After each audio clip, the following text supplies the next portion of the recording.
Bájale. Jale, jalea. ¿Cómo Ándale. estás? Anda, bro. ¿Qué cuenta la vida? Los güeros días, güeras mañana, güeras tardes, güeras noches. Los jugueteros, bicho. Pues ya sabes, bro, aquí la banda es muy, muy distinta que en México. ¿Qué onda? ¿Estuviste leyendo ahí 1 Corintios 14 o qué? ¿Le diste una repasada? Brother, te escribí que hace como una semana, algo así. Y entonces empecé a platicar con varios compas acá que por X o Y ya no van a la iglesia. Cristianos. Y algunos de ellos tienen creencias sólidas, o sea, no es de que están en el mundo, ya sabes, sino, o sea, tienen creencias sólidas, pero no van a la iglesia. Sí, bro, te topo. Entonces empezaba a compartir el pasaje, oye, ¿cómo ves? Y miras las diferencias en la iglesia de hoy en día con este pasaje, o sea, hay similitudes, casi no, pero diferencias hay muchas. Entonces les preguntaba, si hiciéramos algo así, ¿te gustaría venir? Y de todos los que le he preguntado, antes de hoy, porque ya hoy fue el primero que, no, estás loco, eso no es de Dios. Habían dicho que sí. Pero de los primeros 4 que le pregunté, dije, sí, no, está padre, hay que hacerlo. Que no sé qué. Y ayer tuvimos nuestra primera, no, el lunes. No manches, bro. El lunes tuvimos nuestra primera, mi esposa, yo y otro compa, con mis hijos ahí. ¿Qué onda? Así, tranquilón, sencillito. No, pues chido, bro, chido. Ahora algo que veía, no sé si invitaría a cualquiera. O sea, como que tiene que haber un cierto sentimiento en querer hacerlo, así, como dice 1 Corintios 14. ¿No? Porque ya ves que dice, a ver, espérate, déjame, voy allá. Agarra el pasaje. Bro, ya no tengo mi Reina Valera, bro. ¿La King James o qué? ¿Ah? La New King. New King Jimmy. Sí. ¿Quieres que la lea yo? Sí, dala tú, porque si va a ser en español, pues que la banda entienda mejor. En Spanish. Dice, ¿qué hay pues, hermanos? Cuando reunís, cada uno de vosotros tiene salmo, tiene doctrina, tiene lengua, tiene revelación, tiene interpretación. Hágase todo para la edificación. O sea, ahí ves varias actividades, ¿no? Sí. Ves un salmo, ves una enseñanza, una lengua, una revelación, una interpretación, y dice Pablo que todo se haga por edificación. O sea, que ese sea el objetivo. Ahora hablaba con un pastor acá, el pastor de Calvary, de la iglesia local acá, y le empezaba, somos amigos, él y yo, y le preguntaba, oye, ¿cómo ves este pasaje? ¿Por qué no lo haces tú en tu iglesia? Es una iglesia chica, deberíamos hacerlo así, que no sé qué. ¿Qué te dice, bro? Y me dice, ok, está chido, pero Corintios, acuérdate, Corintios fue una carta de corrección que Pablo hizo para corregir a los corintios. Ajá. Había varias cosas que pasaban ahí, ¿no? Sí. Y una de las cosas que había es de que el servicio estaba sin orden. Totalmente. Y me hizo una comparación de los pentes. No sé si has ido a una iglesia pentecostal. Me parece que sí. Sí he ido. Sí, ya me acuerdo que sí. Yo no sé si sí los ubico, pero no sé si he ido a una como la que él me describió, ¿no? Pero me dice que una vez fue una iglesia pente donde, pues básicamente había 2, 3 cuates hablando al mismo tiempo, unos por acá hablando en lenguas, las mujeres llorando, o sea, que era un caos. Ajá, un carnaval. Un carnaval, exacto. Y entonces dice que Corintios no era similar, pero algo así estaba pasando. Entonces, lo que dice aquí, según él, es Pablo les estaba diciendo, pues ustedes, hermanos, ya ves, cuando se congregan, ya ven que ustedes tienen salmos, tienen enseñanzas, tienen lengua, tienen revelación, tienen todas estas cosas, háganlo para la edificación. O sea, él piensa que Pablo está describiendo lo que ellos hacían. No es que estaba instruyendo, haz estas cosas, sino más bien, ustedes están haciendo estas cosas, vamos a ponerle orden, ¿no? Que pues tiene sentido. ¿Cómo lo lee la Reina Valera del 26 al principio? ¿Qué hay pues, hermanos? Cuando os reunís, cada uno de vosotros tiene salmo, tiene doctrina, tiene lengua, tiene revelación, tiene interpretación, hágase todo para la edificación. Digamos que es así, digamos que Pablo está mencionando, ustedes corintios tienen estas cosas, vamos a hacerlo para edificación, vamos a hacerlo bien, ¿no? Porque antes de que me compartiera esto mi brother, yo lo entendía como que Pablo estaba instruyendo, hermanos, cuando se reúnan, cada uno tenga un salmo, cada uno tenga una enseñanza, o sea, como que todos tienen que tener algo para poner en la mesa. Sí. Pero lo que él me decía, pues tiene sentido. Ahí te va, yo difiero, te voy a decir por qué. Básicamente, yo difiero, ya te vas, ¿qué es eso? ¿Quién no? Es broma. No. Sí vi que fue hasta cerrar. Pero lo que veo es que es todo un tema un poco amplio, bro. No sé si ya agarrar el toro por los cuernos y ampliarlo rápidamente, pero lo que yo veo es que, dice el versículo 23, si pues toda la iglesia se reúne en un solo lugar y todos hablan en lenguas y entran indoctos o incrédulos, ¿no dirán que estáis locos? O sea, estos están hablando así, como de locura, ¿no? Pero si todos profetizan y entra algún incrédulo, por todos es convencido, por todos es juzgado. No, y obviamente entendemos que no es un rollo así de juicio de que vamos a bullying, ¿no? Hacerle bullying entre todos, no. Sino que todos lo pueden, o sea, todos pueden ver su situación, por así decirlo. Lo oculto de su corazón se hace manifiesto, de este incrédulo, y así postrándose sobre el rostro adorará a Dios, declarando que verdaderamente Dios está entre vosotros. Eso es muy interesante, ¿no? Como que si todos profetizan, la gente va a ver que entre ustedes está Dios, ¿no? Como la asamblea de Dios. Dice, si habla alguno en lengua extraña, esto sea 2 o 3. Por turno hay un intérprete. Si no hay intérprete, calle en la iglesia y hable para sí mismo y para Dios. Asimismo, los profetas hablen 2 o 3 y los demás juzguen, ¿no? Eso es interesante porque no está haciendo referencia a que hablen algunos de ustedes y los demás, cuando dice juzguen, otra vez es como, pues, vean lo que se está diciendo. Y ahorita te voy a explicar un poquito por un poco de la experiencia que nosotros tuvimos, ¿no? Es interesante porque siempre ha sido, ¿y qué tal si llega una persona y empieza a decir una herejía? Bueno, entre todos están juzgando y están viendo lo que está diciendo el tal para ver si eso no se apega a la doctrina del Señor, ¿no? Y si algo le fue revelado a otro que estuviera sentado, entonces calle el primero, o sea, que guarde silencio el que estaba hablando y entonces que el Señor hable a través del que le fue revelado a otro. Y esto es lo que es interesante, porque primero dice 1, 2 o 3, pero ven lo que dice el versículo 31, porque podéis profetizar todos, uno por uno.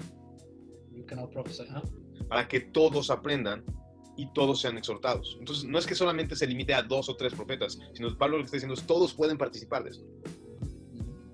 Pero, y ya después dice, pero todo con orden, uno por uno y todo este asunto, ¿no? Entonces, porque Él es un Dios de orden, porque no, en la confusión no se puede escuchar a Dios, básicamente. Entonces, yo lo que pasa, hay 2 cosas, déjame te platico rápido mi experiencia, Ángelo, rápidamente. Bueno, estábamos saliendo de la iglesia anterior a la que estábamos, ¿no? Y estábamos buscando iglesias. Como que no es sencillo cuando sales de una iglesia y cuando sales, sí, como yo salí, no es sencillo, ¿no? Volverte a poner en toda esa situación. Volver a empezar de cero. Pues en la dinámica. El método que hacían. La dinámica nos estaba costando, bro. Es que, ¿sabes qué? Ahorita hay que hablar de un asunto muy importante y ahorita lo quiero tomar. Pero en lo que encontrábamos una iglesia, mi esposa decía, bro, pues yo no quiero dejar de congregarnos, no quiero seguir reuniéndome con hermanos. Entonces dijimos, pues sí, vamos a seguir reuniéndonos con hermanos. Y le pusimos a uno u otro, a uno en especial, oye, no tenemos iglesia, pero ¿qué onda? Si nos reunimos nomás a leer la Biblia y oramos unos por otros, y fue de, suena muy lógico, ¿no? O sea, suena muy bien además, o sea, suena como de, pues, ¿por qué no? Y dicho y hecho, nos empezamos a reunir, abríamos la Biblia, compartíamos lo que veíamos en el pasaje, cantábamos un poquito y orábamos por nosotros. Y entonces, por alguna extraña razón, yo llegué a este pasaje de 1 Corintios 14, lo leí y siento de verdad de Dios que me dijo, bro, esta iglesia, este modelo de iglesia es mía, pero no está, no está en la sociedad, no hay de esto. Pero sí es mía. Yo dije, claro, porque aquí viene la instrucción de este tipo de iglesia. Y reflexionando en eso, porque venimos de un contexto muy Calvary Chapel, ¿no? En donde es difícil que a una persona que durante mucho tiempo le has enseñado una forma, y a mucha gente que tiene esta forma de un púlpito, un pastor, una congregación, él habla, todos nos sentamos, y hay gente que si no se siente observada, vigilada, pastoreada incluso, ¿no? Que si no se siente como, no quiero decir la palabra controlada, pero si no siente una autoridad sobre sí misma, se siente descarriada. O sea, entonces, si tú le dices ese tipo de cosas a las personas, es como hay gente que dice, no, eso no es de Dios. Pero nosotros, o sea, como que yo después dije, bro, pues aquí en la Biblia está. Y después vi que no es el único lugar en donde está. Porque Jesús se reunía de esa manera. La forma en que Jesucristo hacía sus discípulos. No solo sus discípulos, sino las sinagogas eran así. ¿Te acuerdas cuando en Lucas 4 aparece y estaban todos sentados y les dio el rollo y le dijeron, ahora tú habla? Y Jesús dice, bueno, pues hablo y hablo. Y ¡wow! Esta escritura se ha cumplido delante de sus... No, Pablo hacía lo mismo. Cuando llegaba a las sinagogas le decían, ¿quién quiere hablar? Y él hablaba, ¿no? Porque había la libertad de que todos hablaran, si alguien tenía algo que enseñar. Es cierto, había como que, pues en un sentido muy sencillo. En un sentido muy sencillo. Es como aprendemos, ¿no? Aprendemos haciendo preguntas, aprendemos conversando, por qué el lugar donde la verdad pasa, que es la iglesia, no se hace así? No sé, es así. Y lo que quiero decirte es que yo reflexionando en todo eso, no pude llegar a la conclusión de que las demás iglesias no son de Dios y solamente esta es de Dios. Pero tuve que asumir que este modelo también es de Dios, que no le puedes simplemente descargar. De hecho, una de las cosas que veía es que este modelo es de los pocos pasajes en donde te dice pe a pa cómo debe comportarse un tipo de iglesia, ¿no? O sea, hay otros pasajes, porque sí, hay otros pasajes donde habla de que hay unos pastores, donde hay diáconos, hay varios modelos de liderazgo en la iglesia. No, pero en este modelo incluso, ¿quién dice que no puede haber diáconos o pastores? Y eso es muy importante, bro.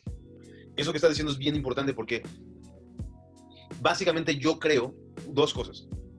Que el Espíritu Santo de manera natural, entre comillas sobrenatural, va a empezar a ejercer los dones de las personas de manera natural. De tal manera que evidentemente va a haber servidores ahí, va a haber diáconos, va a haber personas que van a ser van a pastorear a otras. Un hermano más maduro espiritualmente, Dios va a usarlo para ejercer, como una persona, un pastoreo natural, así de que se preocupa por él, le pregunta cómo está, le enseña cositas.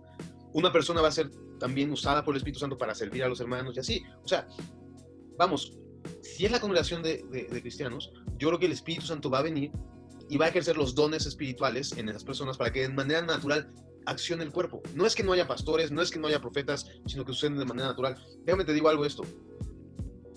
Reflexionando en todo esto, porque me ha llevado, de verdad lo he reflexionado. Si quieres ahorita pasamos a la parte que tiene que ver con ya en la práctica, no en la práctica. Una de las cosas que me daba cuenta es que hay una cosa que yo catalogué en mis reflexiones como el pastor institucional versus el pastor natural. Muchas iglesias ponen un pastor institucional, Él es el pastor. Él es el pastor. Y te sujetas a él, ¿por qué? Porque tienen las credenciales, la educación. Porque él es el pastor institucional. Ahí lo puso, digamos, la institución. Pero no realmente te sujetas a él porque sea tu pastor de manera natural. ¿Me explico? Entonces, en una iglesia muy grande hay un pastor institucional que no sirve de mucho en la práctica, en realidad, al final, ¿no? Porque es difícil de hablar con él. ¿Por qué es difícil? Porque no puedes tener cuidado de alguien a la distancia. Ahora, esto antes de que sigas, creo que es bueno mencionarlo. El contexto del que tú estás hablando es una iglesia grande. Completamente. Porque aquí la experiencia que tengo en una iglesia pequeña, que somos 50 personas a lo mejor, pues el pastor es tu compa. ¿Me explico? Y está bien. Exacto. Pero lo que quiero decir es que en una iglesia, déjame hablar en este contexto grande, en esta iglesia grande, no es que en esa iglesia no haya pastores naturales. Hay un pastor institucional, pero hay pastores naturales. ¿A qué me refiero con pastores naturales? Es cuando un congregante ejerce la función de pastor, aunque no sea reconocido en nada, ejerce la función de pastor para con otro hermano menor en fe. Exacto. De manera natural. Cuidarlo, liderarlo. Exacto. Dios suple esa necesidad a través de su iglesia, aunque no sea el pastor institucional, escoge a alguien para darle el don de pastoreo, el amor, el cariño, y ejerce esa función de un hermano mayor con un hermano menor dentro de la misma iglesia grandotota. O sea, y lo que quiero decir es que Dios no deja de ejercer esos dones y esas funciones. No. Nada más que algunas veces no son reconocidas. No tendría por qué ser diferente en una iglesia donde no hay un pastor así. Un pastor así, ¿no? Es eso, es raro. O sea, y como dices, creo que mucha gente aprendemos preguntando, aprendemos hablando y podemos hacerlo. Entonces, yo creo que las demás formas de iglesia evidentemente están bien. Poner a un pastor está bien, yo no estoy diciendo que no. Pero también creo que este modelo de iglesia también está en la Biblia y yo siento que por alguna extraña razón se ha olvidado, se ha dejado de lado y se ha incluso estigmatizado, se ha dicho que es carnal. Cuando en la práctica es una cosa muy chida, bro. Es una cosa muy, muy bella, bro. Cuando simplemente nos reunimos de manera sencilla entre hermanos a leer y a estudiar y que todos comentemos, bro. De verdad, los mensajes que se hacen, Dios los unifica y es un mensaje así en muchas voces.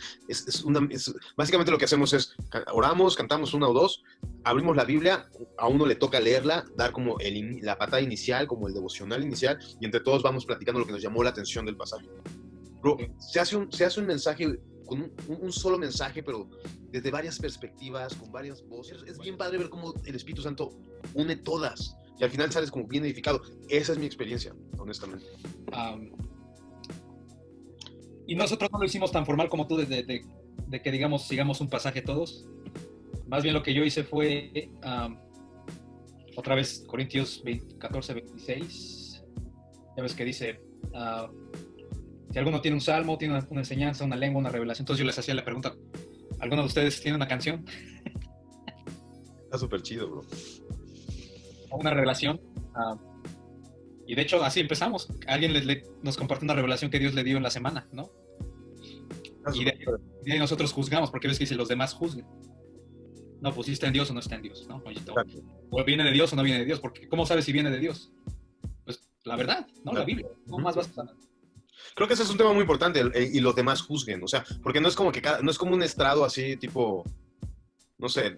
Como te dejamos decir lo que quieras. Ajá, tipo doble A, vente a hacer tu catarsis y ya. Exacto. El chiste es que digas lo que digas, no importa, te escuchamos porque te tenemos que escuchar. No, o sea, como que es importante que la Biblia dice, y los demás juzguen, porque pues sí pueden meterse herejías. Exactamente. Pero digo, a mí las dos ocasiones, la primera con mi familia, con mi familia pues nos conocemos, ¿no? Ya sabemos cómo somos, y pues había más como bromas y cosas así. Pero acá con este brother, al principio se sacó de onda porque ya ves que habla de las mujeres en ese mismo capítulo.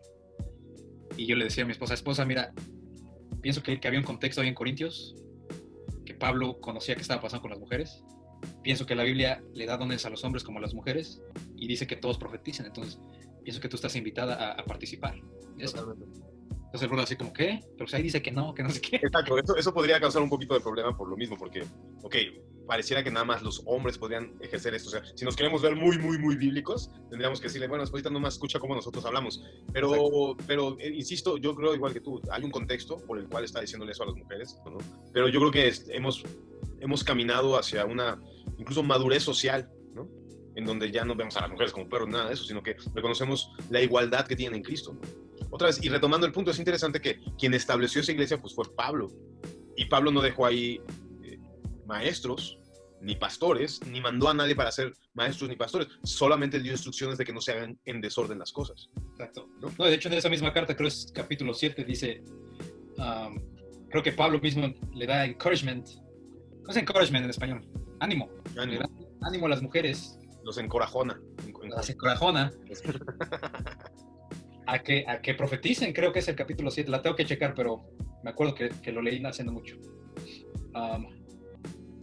O sea, pero sí, incluso Pablo dice, en Cristo no hay esclavo, no hay libre, no hay judío, no hay griego, no hay mujer, no hay hombre. Exacto. Uno. Sí, y muy probablemente, o sea, eso mismo lo dijo Pablo, y entonces está hablando de un orden y un orden social. Había un contexto, digámoslo. Sí, había un contexto. Exacto, entonces, de hecho, sería muy raro de otra forma. Pero yo creo que en este texto está súper bien. Nosotros lo que hacemos era eso, pues las mujeres podían hablar, los hombres podían hablar. No, y aparte es diferente con este pasaje, es diferente con cuando unos hermanos dicen, por ejemplo, pastor en la iglesia tradicional, si tuvieras a la pastora, digámoslo así, en la iglesia tradicional como tipo Semilla o Calvary, si fuera una pastora en lugar de un pastor, ahí sí es diferente, porque entonces ya nada más una mujer hablando y nadie más, ¿no? Es raro, porque eso sí es como una clara autoridad, ¿no? Exactamente, es raro, pero aquí es una invitación a todos, a todo el cuerpo, a edificarse a los unos a los otros. Y eso es lo que les puse bien claro ayer, el lunes. El objetivo es edificarnos. Totalmente, creo que eso también es un punto bien clave ese. Lo que vayas a decir, lo que te venga, la revelación, la interpretación, pregúntate, ¿va a ser edificación? ¿No? Y yo como juez, escuchándote, mi objetivo es eso también, guiarnos a edificación, ¿no? Y si lo que dices es correcto, pues nos vamos a edificar mutuamente. Entonces, tuvo muy padre. ¿Sabes cuál es la onda? Yo cuando usaba la Biblia, igual vengo de este contexto también muy calvarichesco, en donde creo que siempre fue una bendición el estudio de la Biblia verso a verso, siempre, toda la vida, ¿no? Yo creo que es necesario. Está súper chida. Entonces, está súper padre eso. Entonces, como para no perderme, yo propuse, pues vamos a estudiar un libro. Vamos a leer un libro, vamos a empezar, estamos viendo Hechos, ¿no? Hechos, pum, pum, vámonos así poquito a poquito. Es interesante porque, pues sí, al final las disertaciones se van por aquí, se van por allá, se van por allá, porque hay diferentes puntos de vista, bro. Hay diferentes perspectivas, pero sí, eso es muy importante. Si todo se hace para edificación, se está haciendo buscando decir las cosas para edificar al otro, o sea, un rollo muy de amor, bro. O sea, lo voy a decir para ti, no contra ti, ni para brillar. Y entonces las palabras que uno diga cuando son para edificación están sazonadas, están balanceadas, de tal manera que el mensaje viene verdadero, bro. Ya. Es muy interesante. Esa condicionante es muy necesaria, creo yo. La condicionante, lo que vayas a hacer. Te estamos dando mucha libertad, bro, pero te vamos a poner una condicionante que sea para edificación. Me gusta. Y creo que hay sabiduría del Espíritu allí. Porque Dios es Dios de libertad. Totalmente. En el jardín del Edén. Solo una condicionante. Solo una. Ya haz lo que quieras, ¿no? Lo que quieras, bro. Pues la regamos. Pero bueno, eso puede... La regaron. No, ellos. Acabamos el lunes acabamos orando. Y ya ves cuando en iglesias tradicionales, ¿cómo le podemos llamar para no seguir diciendo el nombre de ese? Iglesias tradicionales. Iglesias tradicionales, cuando predicas y luego cierras en oración, a veces, y muchas veces me ha pasado, la tentación es orar y como decir la última pizca de predicación en tu oración, ¿no? Para los oyentes. En lugar de orar, Ajá. estás ahí como, y pues Señor, te pido que escuchen y empiezas a repetir el mensaje en tu oración. Pero ayer, la oración fue así bien natural, bien corazón abierto. Es que pasa algo, bro, ya no hay pretensiones, bro. Exactamente. Porque todos pueden participar, o sea, no hay como pretensiones. Era bien interesante, o sea, yo nunca lo había vivido, bro, no lo había vivido, o sea, yo crecí en otra dinámica, en otra liturgia, bro. Pero cuando las circunstancias me llevan a hacer esta liturgia, esta dinámica, me doy cuenta de cosas muy chidas, no hay pretensiones, bro. No, porque entras, no sé, puedes tener la pretensión de, no, yo tengo que hablar bonito para ser pastor, ¿no? O para ser líder. Pero si de entrada vas a una iglesia en donde no hay eso, ya no hay esa pretensión en tu corazón. Y hay más libertad, bro. Ya no se trata de la estructura del sermón. Ya no se trata de la estructura del sermón. Más bien de la edificación. De la edificación. Es algo muy raro, bro. De verdad, es algo muy bello. A mí, hay cosas que yo al principio intenté como decir, bueno, vamos a poner algunas advertencias, ¿no? Porque uno está como permeado de toda su experiencia. Yo decía, bueno, esta iglesia se presta para gente que tiene problemas con la autoridad, ¿no? Porque seguramente buscas una iglesia que no tenga autoridad. Pero es raro porque, o sea, la Biblia dice en Efesios 5, sujétense los unos a los otros, ¿no? Exactamente. Entonces, o sea, problemas de autoridad siempre, pues, o sea, Dios dice que nos sujetemos entre nosotros. Exactamente. No a uno, sino entre nosotros y todo. Entonces, la otra cosa es que pues podría prestarse para querer brillar y para poder hablar. Y yo quiero decir, y yo quiero decir, y yo quiero decir. Pero yo no sentí que pasó ninguna de las dos cosas. Eso sí, te voy a decir una cosa que tiene que ver con lo que tú empezaste. Déjame te cuento rápido la dinámica. Nosotros nos empezamos a reunir en un parque. ¿Cuánto tiempo lo hiciste? Me acabo de mudar de ciudad. Entonces lo hice como 4 meses más o menos, 3, 4 meses. Entonces, sí. Entonces, nos reuníamos en un parque. Estaba padre porque cantaba semanalmente los domingos. Estaba padre porque de verdad una de las cosas que disfrutaba mucho era cantar a capela y que todos se quedaran viendo así de, ¿y estos locos qué, no? Porque se escuchaba así como todos cantando así alabanzas al Señor. Eso era muy bonito. Nice. Y orábamos juntos ahí y todo. Entonces lo que hacíamos era llegábamos, orábamos, abríamos la Biblia, la comentábamos, cantábamos a capela unos cuantos salmos, unas canciones.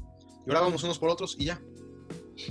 Entonces, realmente como que no había no había pretensiones y se iba rápido el tiempo y esa era como nuestra dinámica.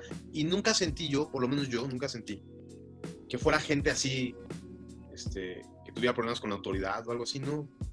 Pero sí es cierto que hay un tipo de cristianos, que es lo que tú decías, que ya les cuesta trabajo ir a la iglesia. Y como dices, no cristianos así como de, ay, estos carnales que no van a la iglesia porque prefieren quedarse a ver el Super Bowl.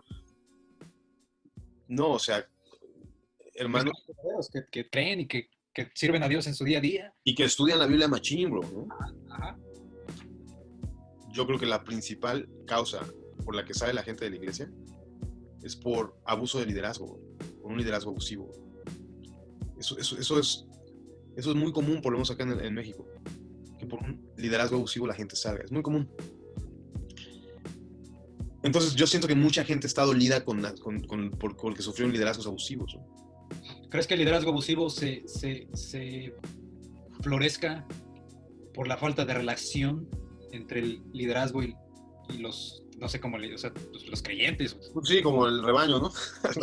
¿Nosotros o qué? Ahora, respondiendo a tu pregunta, creo sinceramente que sí, que eso no es el único motivo. El principal motivo detrás de cada pecado, ¿no? de cada disfunción en la iglesia, perdón, es el pecado. El orgullo. El orgullo. Pero creo que sirve mucho que el liderazgo abuse cuando está demasiado inalcanzable por toda una estructura.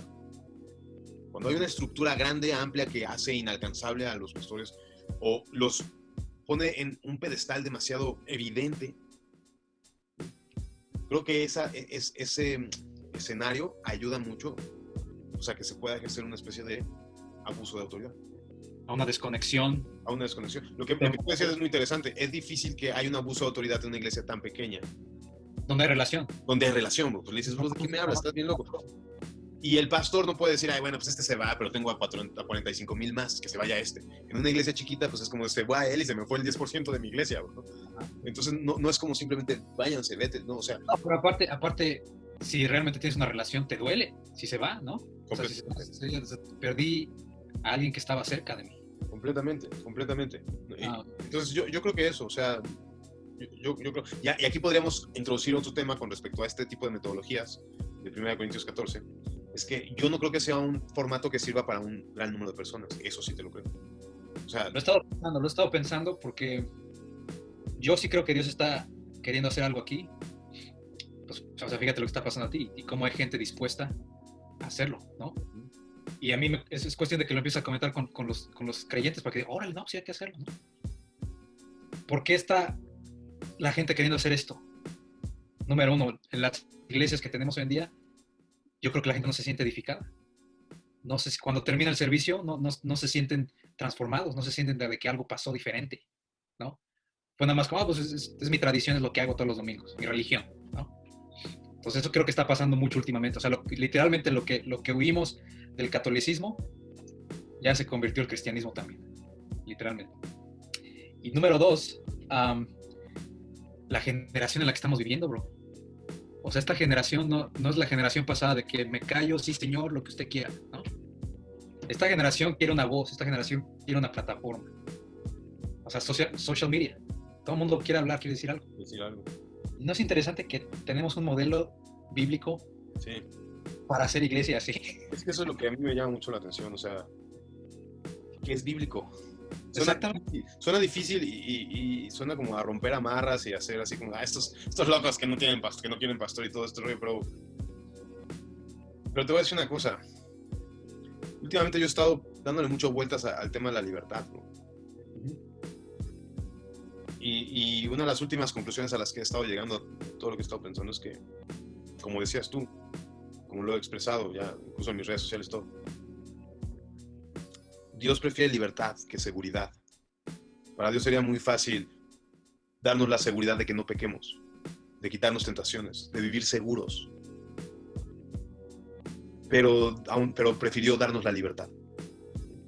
Entonces, ¿cómo decirte? O sea, si tú te das cuenta, todas nuestras esclavitudes son válidas porque tuvimos la decisión libre de escoger nuestra esclavitud.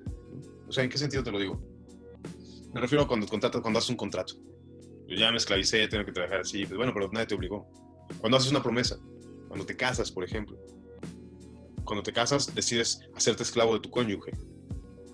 Pero esa esclavitud es válida, sí, solo sí, fue una elección libre. Entonces, Dios siempre ha puesto la libertad acá, aunque sea inseguro. Desde el principio, bro. Como tú lo dijiste con el huerto del Edén. Aunque sea inseguro. Pero a veces la gente busca seguridad. Y te voy a decir una cosa. Es lo que, una de las cosas que posteaba era precisamente que con un padre de la iglesia ortodoxa, un monje, decía, es que la Biblia solo puede interpretarse con los comentarios de los antiguos santos ortodoxos. No puedes pensar más allá de eso. Entonces, como de, bro, Dios ama la libertad por encima de la seguridad. Entonces, Dios nos ha dado libertad a que todos estudiemos la Biblia, aunque eso sea inseguro, aunque eso pueda resultar en doctrinas y herejías. Aunque pueda resultar en doctrinas y herejías, Dios prefiere darnos libertad a dejarnos, solamente puedes interpretarla así. ¿no? Entonces, a veces la gente busca esa seguridad y entrega la libertad. Y cuando llegamos a una iglesia en donde hay libertad, te sientes inseguro. Te sientes como de chango, o sea, porque yo me acuerdo que a mí me dijeron alguna vez de un tipo de iglesia así, y uno los tilda de carnales, los tilda de no se quieren sujetar a nada, y entonces son carnales. Pero ya cuando lo vives sin ninguna pretensión, cuando lo haces simplemente porque no lo ves, porque no tienes otra en este momento, y después te das cuenta que la Biblia lo respalda, te das cuenta que la libertad es que en la libertad se mueve Dios. Ese es el punto. En la libertad se mueve Dios. Donde está el Espíritu del Señor, ahí hay libertad, dice la Biblia. Ponte a pensar otra vez el huerto del Edén. Tienes el árbol de la vida. Que si comes del fruto del árbol de la vida vas a vivir por siempre con Dios. O sea, básicamente el árbol de la vida representa la vida de Dios para el hombre allí disponible para ti en un fruto, ¿no? Pero al ladito de él, el árbol de la muerte.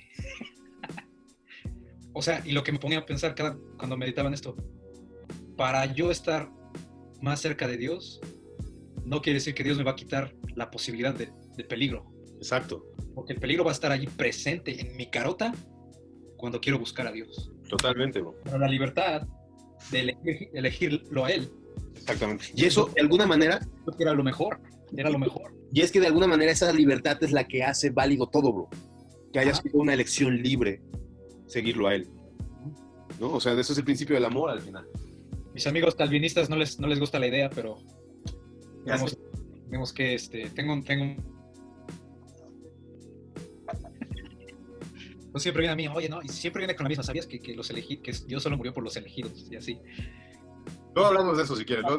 Lleva otro pasajes y él dice, no, pero es que eso significa, cuando dice, por ejemplo, John 3:16, que murió por todo el mundo, él dice, no, el mundo ahí está hablando del mundo de los creyentes. Exacto. Pero mira, sin adentrarnos mucho a ese rollo, que es un tema que si quieres luego platicamos, una cosa es muy importante también, a manera doctrinal, con respecto al modelo de 1 Corintios 14, en el aquí y ahora. Los que practiquemos ese modelo, tenemos que asumir que los dones espirituales siguen vigentes. Porque cualquier, ya sabes, cesacionista, ubicas ese término, los que dicen que ya cesaron los dones espirituales, dirían, ese texto era para el pasado cuando había el don de profecía. Y ese texto de 1 Corintios 14, como ya no hay dones espirituales, no aplica. Tienes que ir a una iglesia donde haya un líder, un pastor. Entonces es como de, ok, entonces vamos a hablar, ¿los dones espirituales cesaron, sí o no? Yo considero que no, puesto que los veo. O sea, he visto cosas, he visto milagros. Ahí es cuando te digo que por eso creo que este formato no es para todos. Creo que este formato es para los que Dios está despertando, moviendo. Y aparte otra cosa, estamos en la edad de la información, bro. La gente ya no aprende nada más de su pastor. No. La gente se va al internet, se va al YouTube, se va al Mike Heiser, se va al The Bible Project, se va a todos estos lugares y que les enseñan bien, con hebreo y griego. Sí, no, tal cual, bro. Exacto. Entonces luego vas a la iglesia con tu pastor que enseña...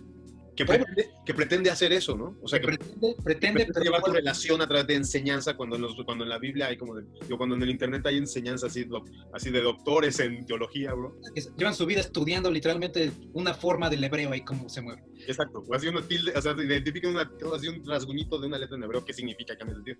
Se están poniendo a tratar de suplir una área en donde no han sido llamados a suplirla. O sea, Dios ahora, no que eso haga a los escolares inerrantes, porque hay escolares, bro, que se han ido bien mal. Pero lo que estamos tratando de decir es que el pastor en una iglesia está tratando de competir en una arena que no le toca, en un campo que no le toca.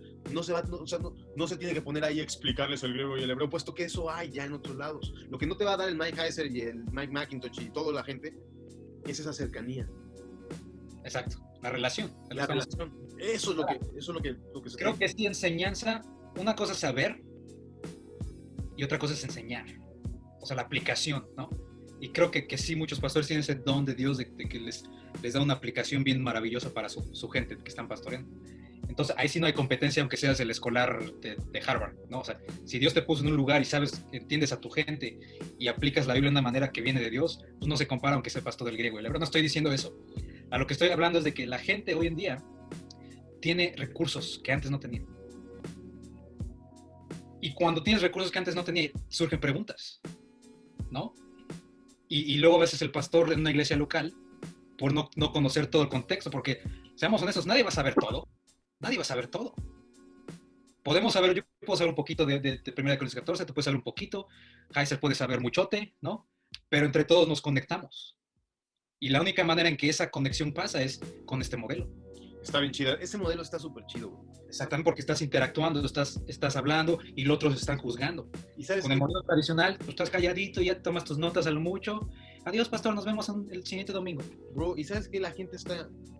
No sabes, yo lo he visto, bro. Cuando la gente se involucra, crece espiritualmente. Cuando puede participar, cuando puede servir, cuando puede hablar, crece espiritualmente. Entonces, otra vez, yo no estoy aquí para criticar al modelo tradicional, un pastor, una congregación, escuchando. Yo no, porque lo veo en la Biblia. Pablo, o sea, veo que Pablo estableció obispos, estableció pastores, 1 Timoteo 3, te envío para que corrijas lo deficiente, nadie tenga un poco tu juventud. Las cartas pastorales, simplemente, ¿no? Son modelos que validan un gobierno tras de un pastor. Está bien, yo no digo que no. No voy a decir que no.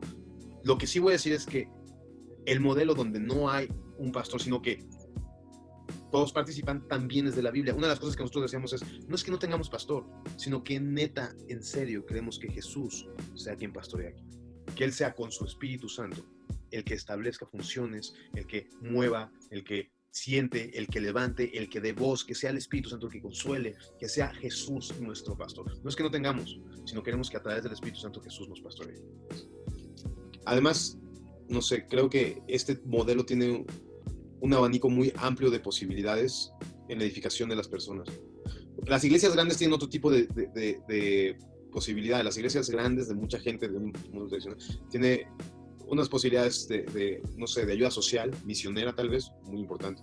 Pero estas iglesias chiquitas creo que son básicas, bro. Son importantes, creces y te edificas, bro. Lo que te decía yo, allí en el parque nosotros, pues, como era un parque y estaba al aire libre, los niños jugaban ahí en medio de todos y alguno que otro se sentaba y escuchaba y cuando se aburría se iba a jugar con la tierra y así nos las pasábamos. No creo que sirva para un modelo que crezca mucho. Yo lo que pensaba es, cuando crezca lo suficiente le voy a decir, pues ahora ya otros vayan acá y otros nos vamos acá y empezar a dividirse, ¿no?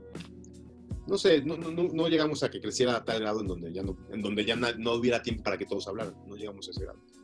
Ese ya sería otro problema que es que digo, ya a lo mejor si un día pasa, pues ya pudiéramos discernir mejor. Creo que entre más lo practiquemos, más cosas van a salir. Sí. ¿No? Porque ha estado oscuro, o sea, seamos honestos, ha estado oscuro en la interpretación. A mí, ¿qué decía el Chuck Smith sobre esto? No me acuerdo. ¿Tú te acuerdas qué decía el Chuck Smith sobre esto? ¿Sabes qué? Lo que decía, lo que pasa es que lo aterrizaba mucho. Bueno, yo me acuerdo que su enfoque era mucho para hablar de los dones espirituales, no de la organización de la iglesia. Exacto. Yo no me acuerdo que hablara de la organización. No, hablaba de cómo o sea, generalmente es un texto utilizado muy comúnmente para atacar a las iglesias que hablan en lenguas Pentecostales. y generalmente, yo por lo menos lo que he estudiado, ese texto se estudia desde ese ángulo. Ya ves, no todos tienen que hablar en lenguas, no sé qué, pero no se estudia desde el ángulo de, ok, aquí hay un modelo de iglesia. Yo no he visto mucho eso, la verdad, no. O sea, toda esta corriente Calvary Chapelesca de la que venimos, lo maneja desde esa perspectiva, ¿no? Sí, no, y creo que ya pues para cerrar este episodio. Exacto. Dios usó a Calvary bien cañón. Bien cañón. A mí, ¿cuántas personas tú y yo crecimos en Calvary Chapelianismo que nos llevó a la Biblia, ¿no? Que nos introdujo a la palabra de Dios? Pero creo, yo sí estoy convencido de que estamos en tiempos diferentes y Dios está moviendo hacia un lugar diferente. Por lo que veo en todas estas gentes que están dejando las iglesias tradicionales. ¿Sabes una estadística acá que sale mucho entre iglesias? La iglesia se está cayendo a pedazos, la gente se está yendo, es el fin del mundo, ¿no? La apostasía viene, que no sé qué. Pero se olvidan de otra estadística. ¿Sabes a dónde están yendo? A las casas. A sus casas. A orar. 5 listos para darle, ¿no? Es súper chido, bro. Yo una de las cosas que les decía es, bueno, ustedes estudian en su casa, o sea, como dices, en internet hay mundos de... Pero cuando vengamos aquí, traigamos un mensaje para todos, para edificación. Y la verdad es que hay algo muy chido, bro. Sucede algo muy padre. La verdad yo no lo había vivido, bro. Y me encanta. Órale. Está súper chido, bro. Yo te animo, o sea, yo me quité el estigma que yo mismo me había puesto de que eso era bien carnal. Y yo no creo que me lo haya quitado yo, sino yo, de verdad, yo, Isaac, siento que Dios me dijo, ¿ya viste? este modelo está este modelo es bíblico. Yo puse iglesias a que funcionaran así. Y hoy en día pues, está estigmatizada, está segregada, está como que se le tilda de carnal, pero es un modelo mío también. Sí. Eso a mí me dio así de, claro, Dios lo hizo, Dios lo puso, aquí está, dio instrucciones. ¿No? A la gente no es para todo tipo de gente, hay gente que no puede vivir sin una autoridad encima de ellos. Hay gente que es como católico, es como el católico que a lo mejor es creyente, pero ama a su iglesia católica, ¿no? A lo mejor ama a Cristo, pero ama su tradición de rezar en la capilla o algo así, ¿no? Claro, y otra vez, si te das cuenta de la iglesia católica, pues hay una separación completamente del que lleva la palabra del que la recibe. Una separación así, ¡boom! No hay una relación, o sea, las personas van haciendo ciertas cositas y se salen y ya, no hay una dinámica. Ángelo, me tengo que ir, mi amigo. Yo creo que me gustaría seguir platicando contigo maybe el otro mes, a ver cómo vamos. Nah, antes, ¿no? O antes, si quieres, pero lo que voy a hacer es yo juntarme, no semanal, pero cada 2 semanas. Sí. Porque con la iglesia que estamos, bueno, el grupo iglesia, yo creo que hay que llamarla iglesia, ¿no? Como lo que es. Porque como trabajan aquí las personas, tienen no el mismo día libre. O sea, no es de que todos los domingos están libres, sino cada otro domingo lo tienen libre.